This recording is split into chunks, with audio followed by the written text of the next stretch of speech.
在第20个男朋友被闺蜜沈凝雪测试为渣男后，我终于答应了家里的商业联姻，和豪门少爷楚云熙闪婚了。后来一次朋友聚会上，沈凝雪将自己吃了半口的蛋糕兑到楚云熙面前，嗲声嗲气地说：“云熙哥，人家觉得太甜了，你帮人家吃掉，可以吗？”被我阻止后，他不仅不觉得自己有问题，还颇大方：“我不过是替你测试一下你老公的人品，这么大惊小怪干什么？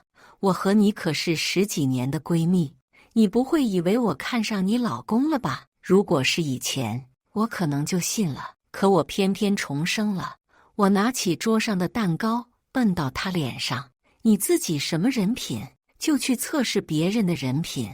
你不过是我家司机的女儿，装什么名媛？我看你不仅看上了我老公，还已经想好了怎么爬床了吧？亲情长相守，真情在人间。”大家好，我是秋兰，欢迎观看《真情人间》。被我这么一说，周围的朋友纷纷围了过来。沈凝雪的脸一阵红一阵白，好几分钟才回过神来。她慌忙擦掉脸上的蛋糕，尖着嗓子说：“霍永儿，你怎么这么说话呢？这么多年，要不是我帮你 pass 了那20个渣男，你现在能嫁给云熙哥吗？”楚云熙果然皱起了眉，他知道我有前任，但估计不知道数量如此惊人。我笑了笑，盯着沈凝雪反问道：“那些年，我每交到一个男朋友，你就迫不及待地露出那3、6弟的假胸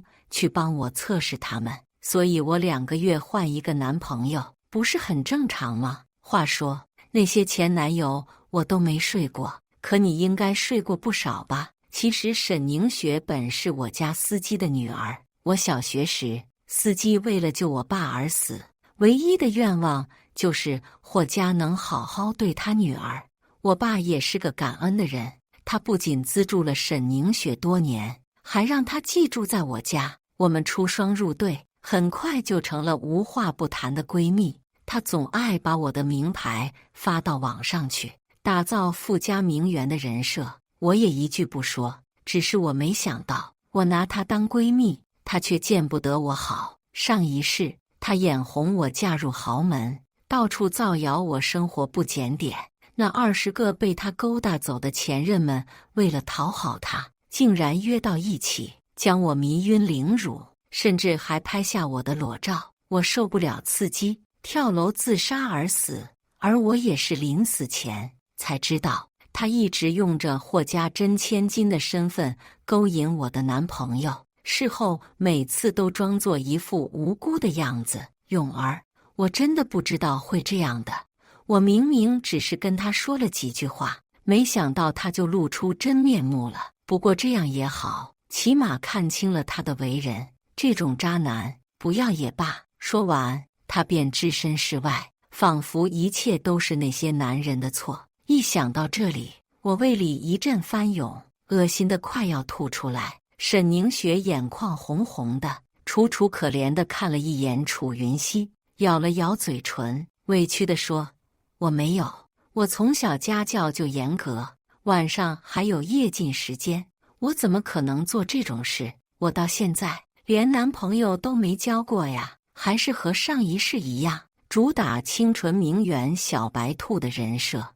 我实在不想再看他这副恶心模样，站起来就想走。”楚云熙却一把将我拉回座位上：“永儿，凝雪的出发点也是好的，我看就算了，他不过是开个玩笑，而且我也没上当，你放心吧，我不是渣男。”这话真耳熟，毕竟我那20个前任，哪个不是信誓旦旦地保证过自己不是渣男？看来沈凝雪的还是成功了。不过这一次，我倒要看看毁了我和楚家联姻的后果，他沈凝雪承不承担得起？楚云熙是楚家唯一的继承人，朋友们自然也给他面子，纷纷劝我：“是啊，永儿，你都已经嫁给楚少爷了，还担心楚少爷跑了吗？”“就是啊，我看宁雪就是过于担心了你吧？宁雪不是你一直引以为傲的闺蜜吗？怎么会害你了呢？你有个豪门老公，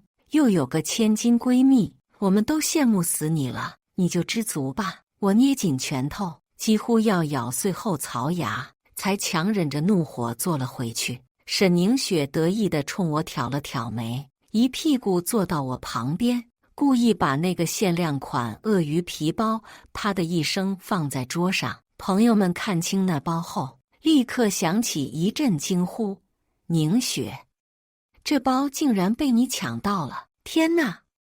全球限量3个，有一个在本市首富手里，难道你是？沈凝雪估计也没料到这包来头这么大，立马顺着杆子往上爬，一脸傲慢地说：没什么，这种包我家多的是。我差点笑出声，这包明明是我妈的，怎么跑到她手里了？上一世她偷了我妈的首饰去对外放租赚假名媛的钱，估计这包也是这么来的。一个朋友狐疑地看看我，又看看沈凝雪。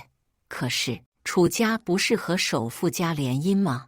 你是首富千金，那咏儿岂不是？他顿了顿，语气微妙，难道真的是外面传的那样？咏儿不过是首富家的养女。另一个立马接话：是吧？听说他们家为了报恩，养了司机的女儿，还对他视如己出呢。看来就是咏儿了，为了报恩，连亲女儿的婚姻幸福都让给他，实属有些难理解了。哎呀，也不知道首富家怎么想的，联姻竟然用养女，这是多瞧不起楚家呀！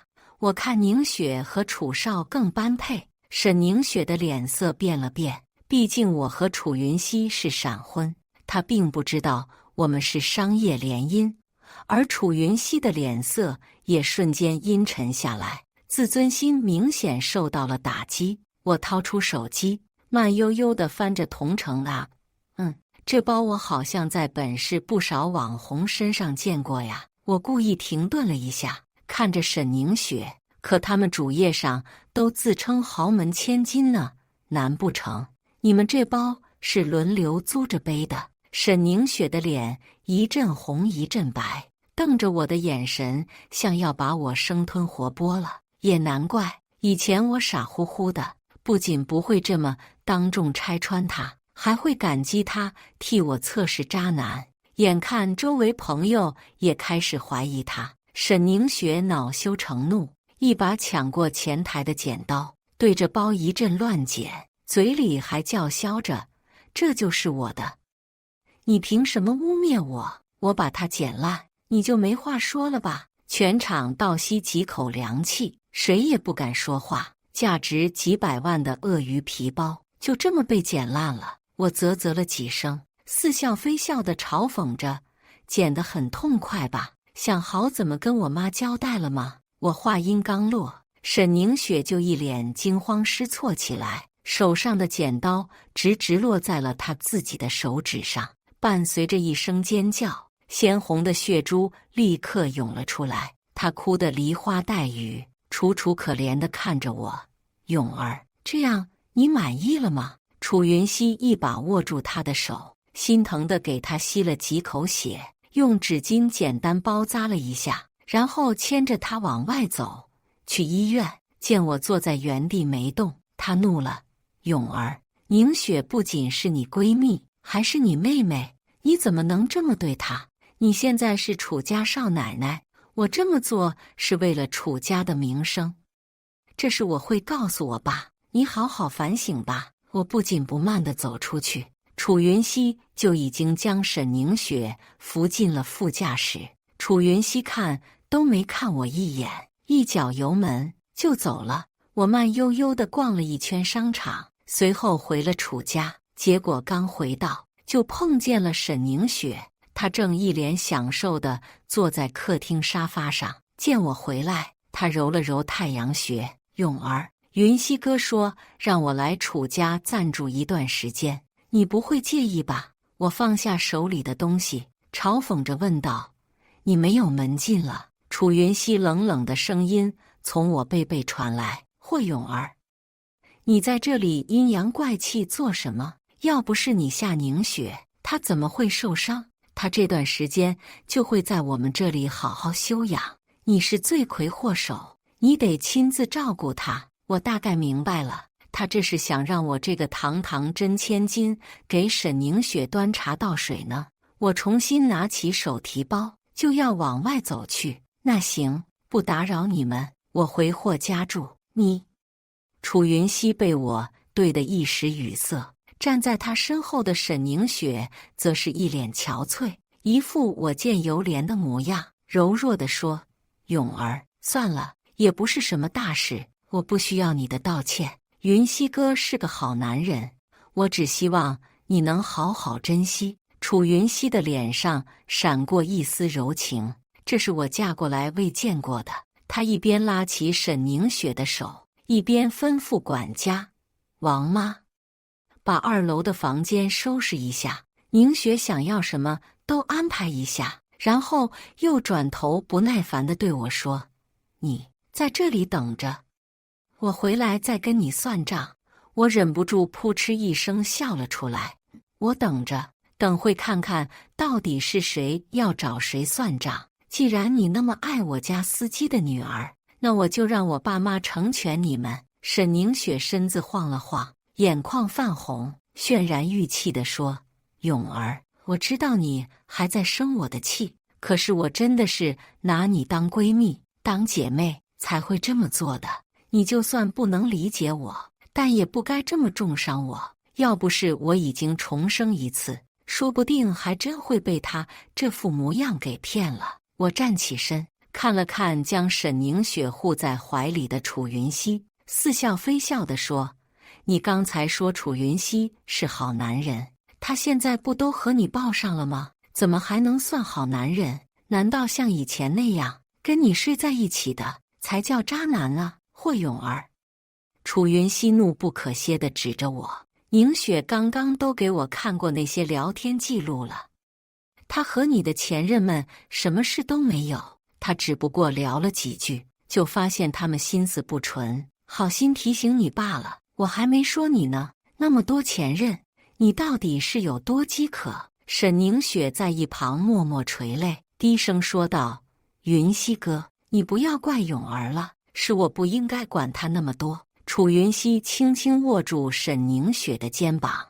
语气轻蔑地说：“她不过是个寄住在你家的养女，骨子里就没有千金小姐的素养。霍家也太不把我们楚家放在眼里了，竟然让个不懂自爱的烂货嫁过来。看吧，这是沈凝雪帮我测试的第21个渣男。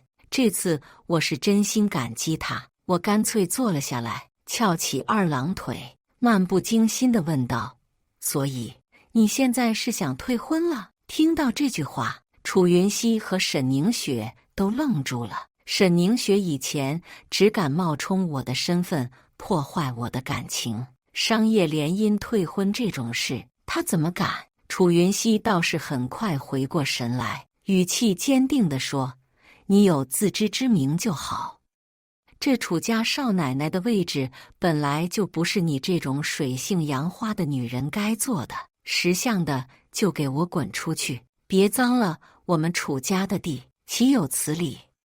他话音刚落，门外就传来一声怒吼：“退婚还轮不到你来说！”众人闻声望去，只见我爸霍霆锋沉着脸走了过来，身后跟着一脸不悦的我妈，还有脸色不太好看的楚家父母。楚云熙一见，立马指着我告状：“爸，他们霍家居然用个养女来跟我们联姻，太不像话了！我们楚家什么时候要娶个养女了？”公公楚天一听这话，脸都绿了，指着楚云熙的鼻子骂：“你，云熙，你胡说什么？”他转头又朝我爸陪笑：“霆锋，孩子们不懂事，别跟他们一般见识。”我妈一把将我拉到身后，心疼的上下打量我：“永儿，要不是你今天说，妈都不知道你受了这么多委屈。”我爸更是怒火中烧，指着楚天吼道：“刚刚谁说要退婚？退！我们永儿稀罕这破楚家少奶奶的位置吗？也不撒泡尿照照自己什么德行？我霍家的女儿，什么时候轮到你们来嫌弃？楚云熙这才意识到自己捅了马蜂窝，立马甩开沈凝雪的手，一脸慌张：“爸，不是这样的，您误会了。我只是……”沈凝雪低着头，恨不得找个地缝钻进去，小声嘀咕着：“我又没说什么。”我妈一把拽起她，捂着胸口怒斥道：“沈凝雪，我们家这些年怎么对你的？你吃我们的，住我们的，你就是这样欺负永儿的？你还有没有良心？这些年，我爸妈把她当亲闺女对待，逢年过节都给足了红包和零花钱。遇到这样的事，我妈自然会觉得心疼。”沈凝雪自知理亏，但还是嘴硬，抬起头来狡辩：“没有我爸霍叔叔能有今天，你们不感激我也就算了，现在还合起伙来欺负我，我到底做错了什么？”我妈气得直揉太阳穴：“你要什么，我们霍家没给过你，可你偏偏要抢永儿的，你还有没有一点羞耻心？”随后，我妈瞥见那被她捡得不成样的鳄鱼包，手都止不住颤抖起来：“你，这包可是我好不容易买来的，你竟然毁成这样！”沈凝雪心虚地往后退了退：“那又怎样？你们欠我爸的，这个破包都不够还的。”我妈像是突然就心死了，冷声说道：“要么赔钱，要么报警。赔钱，这包现市值500万，够他将这些年冒充名媛挣的钱都吐出来了。”听到要报警，沈凝雪顿时有些慌张地看向楚云熙，可楚云熙根本就没空搭理他。眼见我妈拿出手机就要报警，他才支支吾吾地喊道：“赔就赔，你们就是假慈善，给了我还要拿回去，真恶心！”我爸深吸一口气，不再理会沈凝雪这个奇葩，冷冷地对楚天说：“事已至此，楚云熙这女婿，我们霍家不认，明天就去办离婚。”楚天一听这话急了，楚家虽然也是豪门，但最近被竞争对手打压得够呛，股票跌得跟跳水似的。他求了我爸大半年，才求来这门婚事，指望着能拉楚家一把，现在全被沈凝雪和楚云熙给搅黄了。他擦了擦额头的汗，满脸堆笑地对我说：“永儿啊，云熙只是一时糊涂，你就原谅他吧。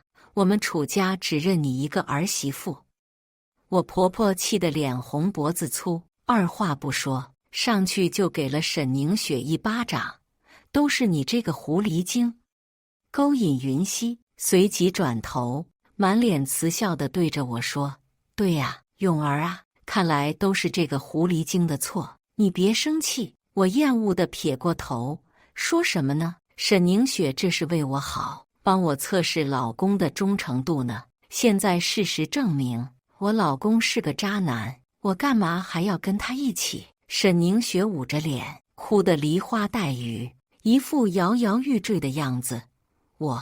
我什么都没做，我只是说了几句话，那些男人就朝我扑过来，这能怪我吗？要怪就怪他自己倒霉，都到这个时候了，还在演戏。我笑了笑，拿出手机晃了晃：“你确定？你只是说了几句话？你以为你把聊天记录删删减减，就没人发现了吗？”我爸接过手机，看完之后，脸色铁青。手机里是一个21人的群聊，成员都是我的前任。此刻，他们正热情地往群里发着他们和沈凝雪的聊天记录，内容不堪入目。上一世，这群渣男被沈凝雪真千金的身份迷得晕头转向，为了讨好她，甚至合谋害死了我。重生一世，我做的第一件事就是把这些渣男的联系方式都加了回来，然后甩出我是真千金的证据，狠狠地打了他们的脸。当他们看到沈凝雪小时候和我的合照时，都掩不住的嘲讽。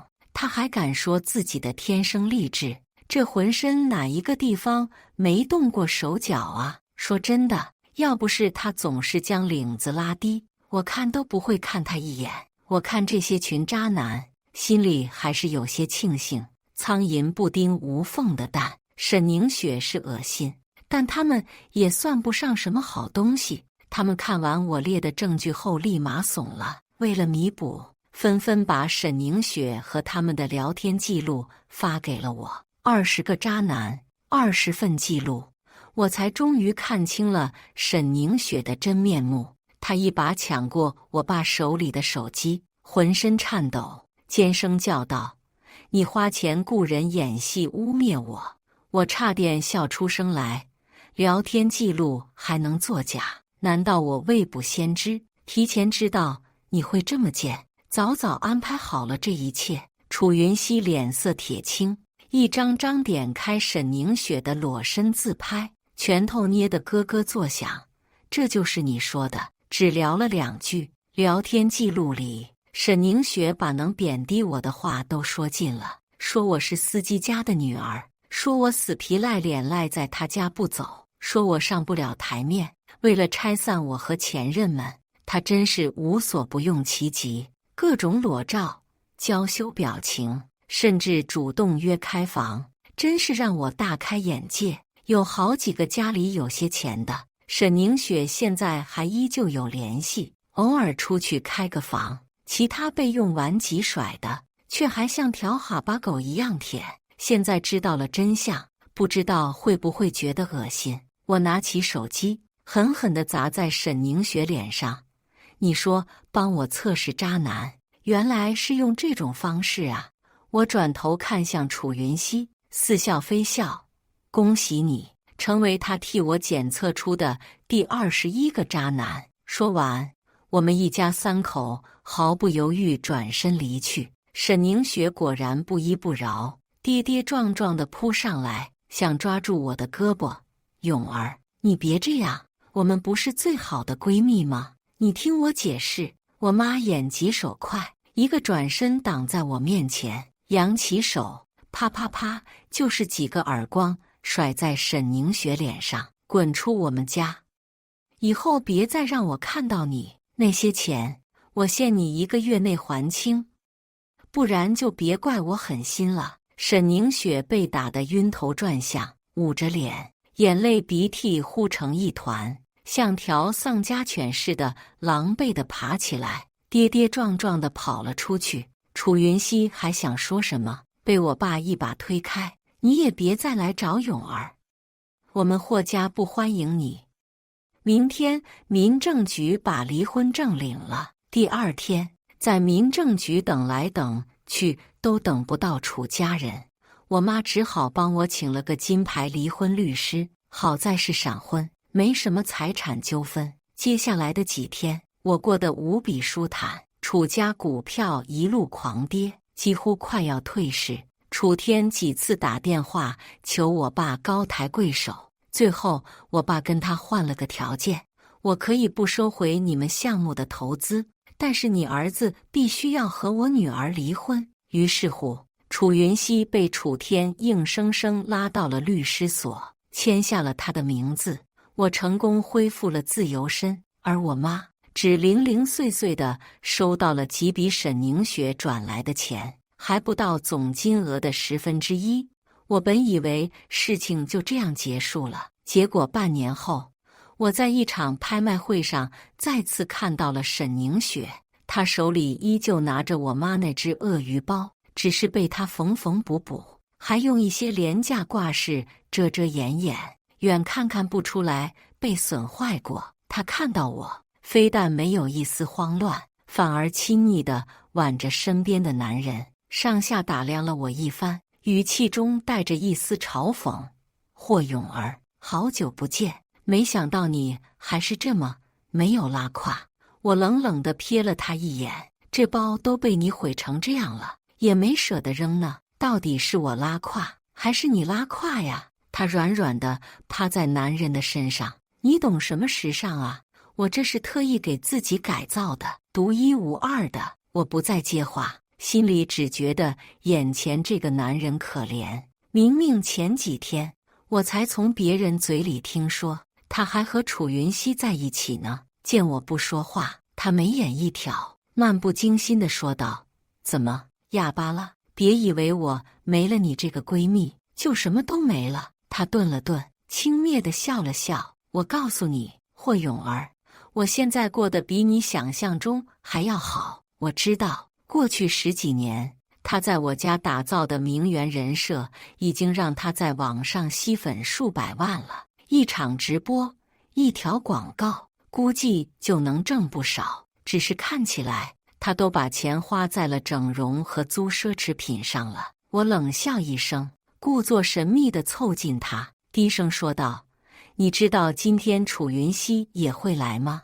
他脸色一变，下意识地环顾四周，随后压低了声音说：“你唬我呢？我可是问过他的，说今天去出差了。霍永儿，这点小手段骗不了我，我也没在怕的，是吗？那我们等着瞧。”我意味深长地笑了笑，他狠狠地瞪了我一眼，扭着水蛇腰，头也不回地走了。我随即拿出手机，拨通了报警电话。“喂，警察吗？这里有人盗窃。这沈凝雪也是个没脑子的，之前的钱都还没赔完呢，现在竟还敢拿着我妈的包招摇过市，人证物证齐全了，看他还有什么好说的。既然他要这么犯贱，就别怪我一条一条找他算账了。”不一会儿，拍卖会正式开始。这是一场瑰宝类拍卖，主拍一条世间仅有的翡翠项链，起拍价是3000万。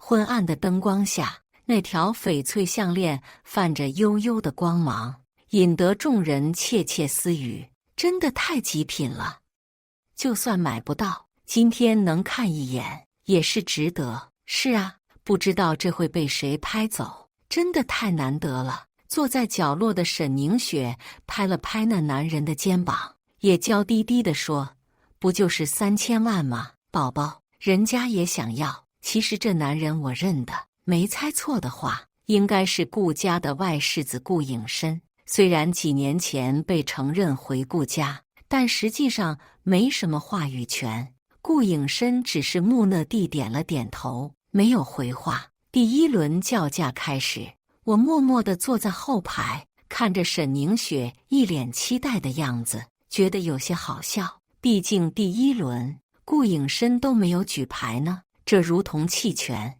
沈凝雪不可置信地看向顾影深，娇嗔道：“宝宝，你在犹豫什么呀？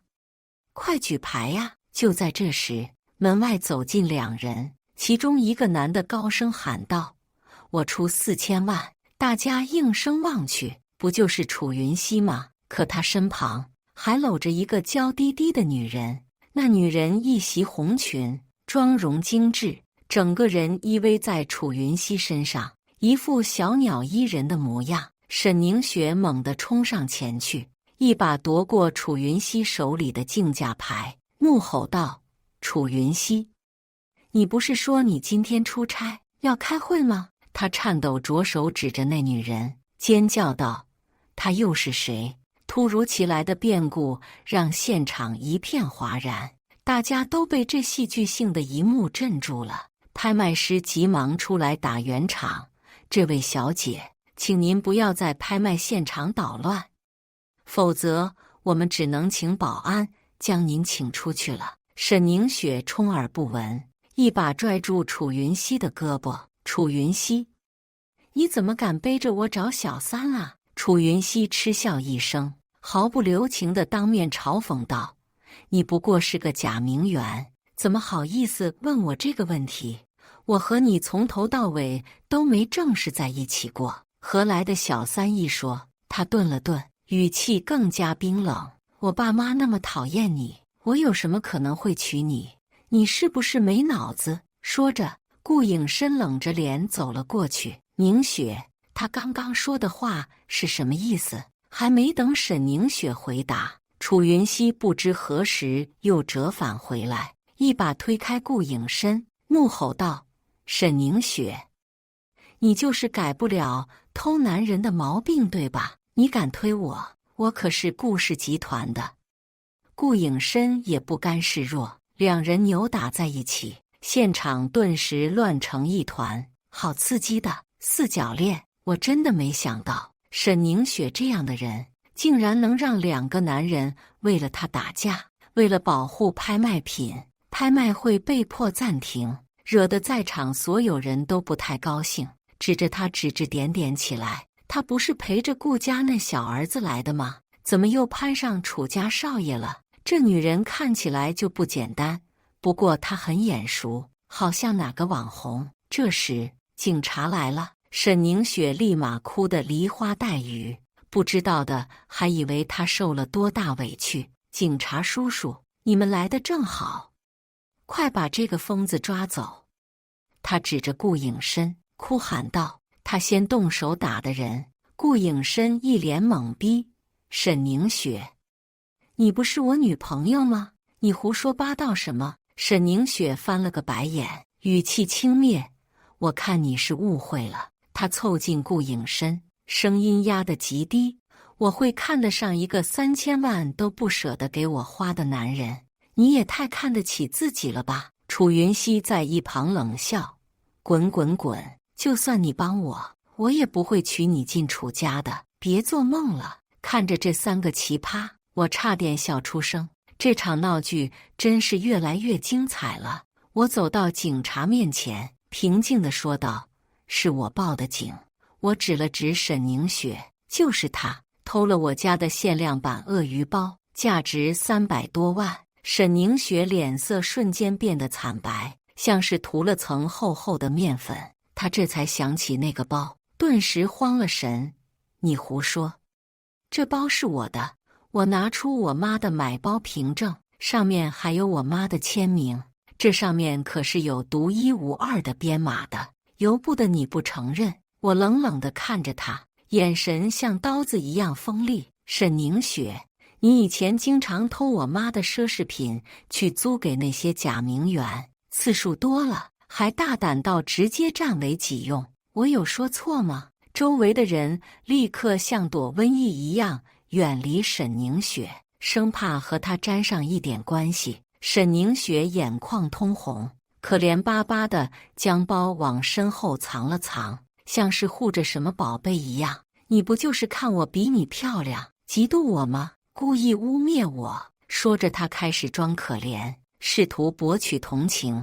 我都已经离开霍家了，你还想置我于死地？你真的好狠心啊！警察面无表情地看了看我的凭证，又转向沈凝雪，语气严肃地说：“这位小姐，我们现在依法办事，请你配合调查，把包出示一下。”沈凝雪拼命摇头，像拨浪鼓一样：“这是我的私人物品，你们凭什么说看就看？警察了不起啊，就可以随便侵犯别人的隐私权吗？”我冷笑一声，拿出手机，将前段时间联系的网红都一一找了出来。这些网红都用这个包拍过照片，为了让他们说出这个包的来源，我只是付出了几条广告代言的代价而已。他们自然乐意至极。不出所料，他们都指向了同一个博主沈凝雪。沈凝雪哑口无言，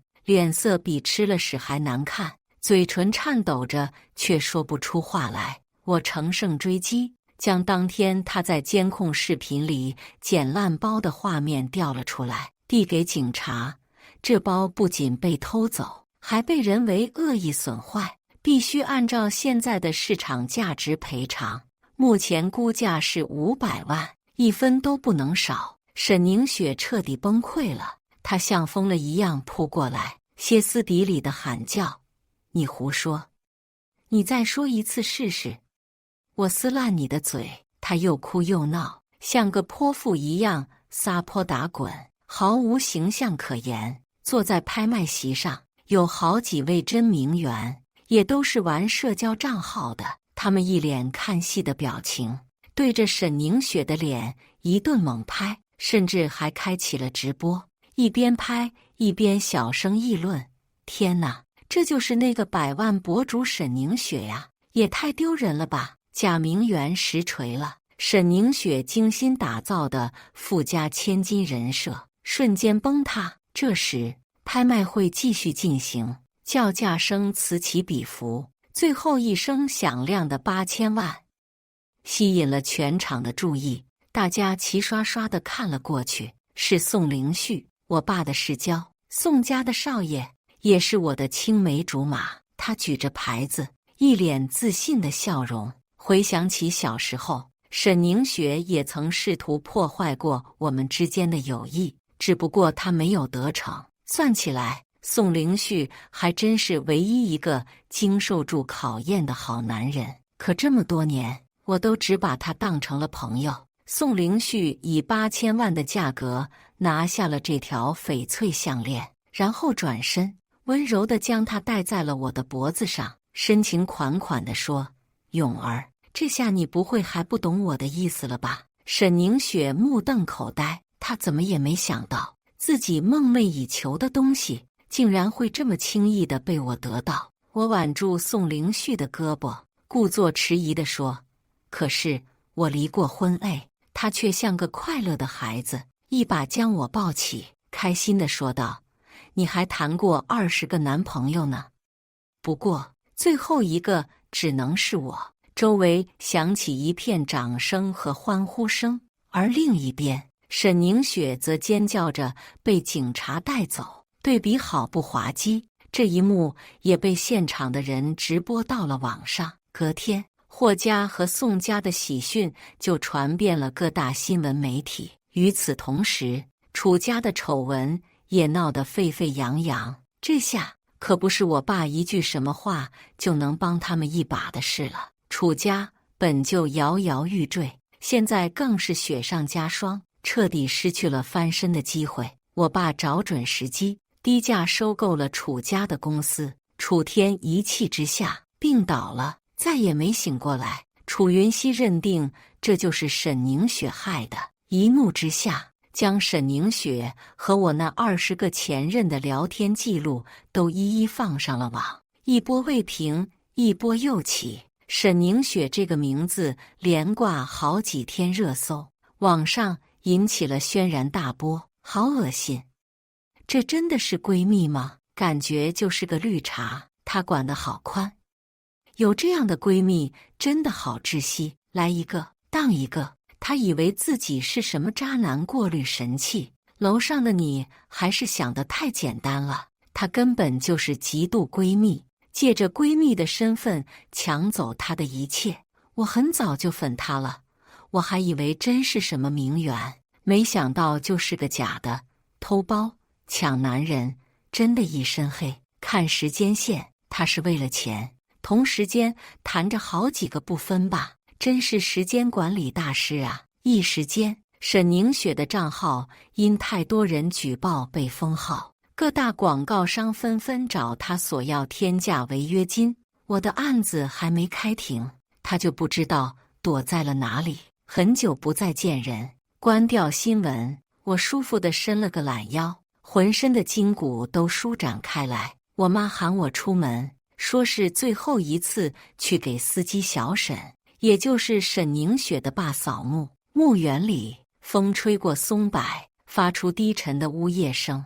我妈轻轻叹了口气，说道：“小沈啊，我们把你的女儿养到这么大，也算仁至义尽了。”她停顿了一下，像是整理思绪，又接着说：“其实我们也不想再追究当年的事，可她实在……”我妈的声音有些哽咽，她抹了抹眼角，继续说道：“她后来，她现在的结果都是她自己造成的。她要是当初能听劝，也不至于走到今天这一步。”说完，一阵微风吹过，带来一丝泥土的清香，似乎是一个回应。我妈把花放下，谢谢。从墓园回来后，我就开始忙着筹备和宋凌旭的婚礼。日子一天天临近，我的心情也越来越兴奋和紧张。婚礼当天，本市的豪门贵族几乎都来了，宴会厅里觥筹交错，热闹非凡。